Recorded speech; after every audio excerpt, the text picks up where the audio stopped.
దేవుడి యొక్క పరిశుద్ధమైన నామములో మీకు వందనాలు.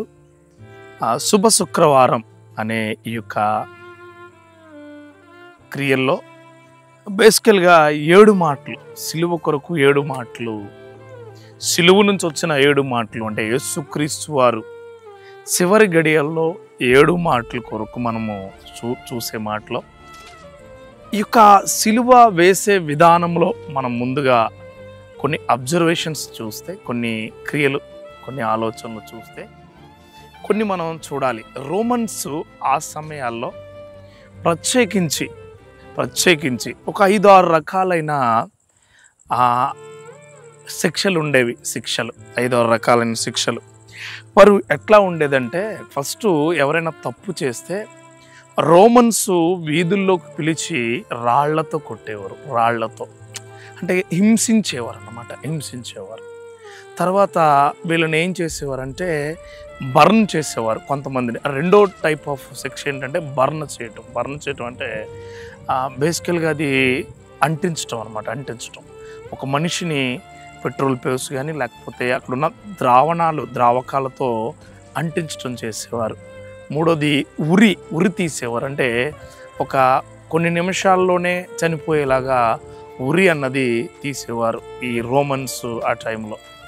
అట్లా కొద్ది టైం వెళ్ళిపోతూ ఉండగా ఈ రోమన్స్ ఎలా తయారయ్యారంటే కళ్ళు పీకేయడం, కాళ్ళు చేతులు నరికేయడం చేశారు. ఇవన్నీ కూడా నార్మలైజ్డ్గా ఉండే శిక్షలు, నార్మలైజ్డ్గా చేసే శిక్షలు. కానీ ఈ రోమన్స్ అత్యంత దారుణమైన శిక్ష అంటే the foremost and the toppest శిక్ష, కిల్లింగ్ నేచర్ ఏంటంటే ఇది క్రాస్ మీద సిలువ వేయడం అన్నది బాగా హయ్యర్ ప్రయారిటీ ఉన్న సిస్టమ్ అది.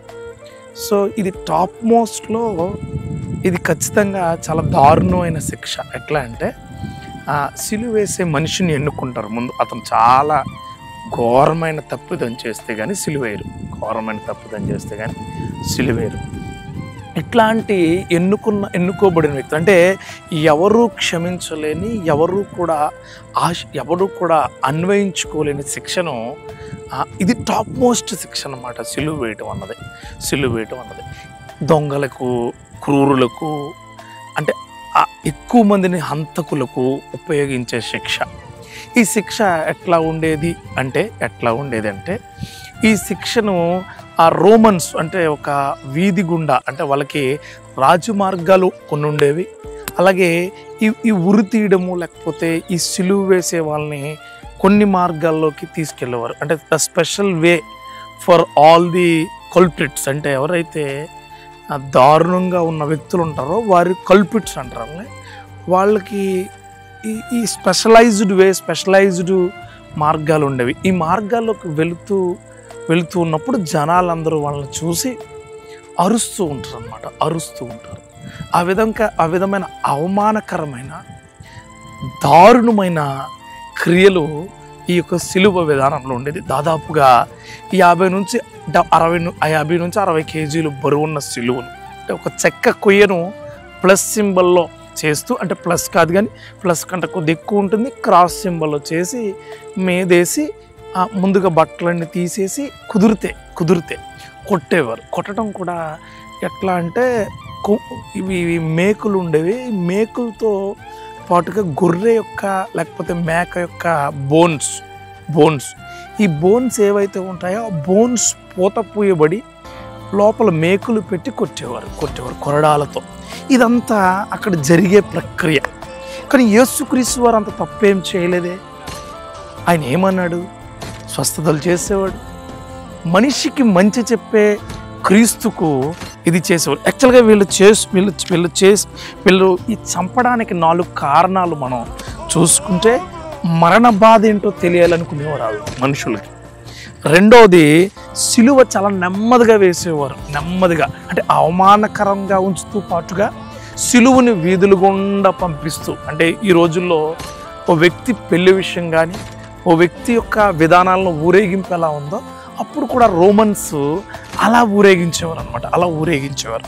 మూడోది బహిరంగంగా, అంటే ఒక మనిషిని బహిరంగంగా, ఇప్పుడు కూడా కొన్ని కంట్రీస్లో బహిరంగంగా ఉరి తీయడం కానీ బహిరంగంగా చంపేయడం కానీ జరుగుతుంది. ఆ కాలాల్లో కూడా అవి ఉండేవి. ఇప్పుడు కూడా జరుగుతుంది.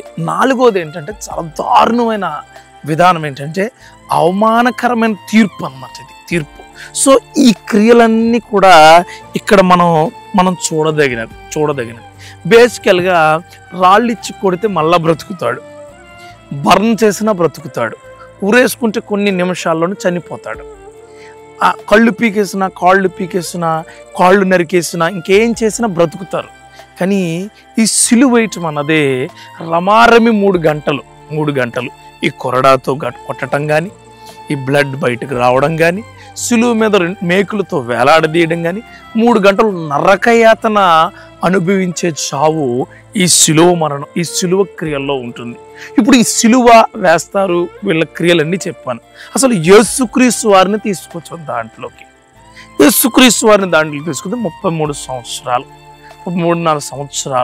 మనం అనుకుంటూ ఉంటే నడి వయసులో ఉన్న వ్యక్తి, నడి వయసు అంటే యువకుడికి అలాగే పెద్దవాళ్ళకి మధ్యలో ఉన్న వ్యక్తి, అంటే అద్భుతమైన నిర్ణయాలు తీసుకోగల శక్తి కలిగిన యేసు.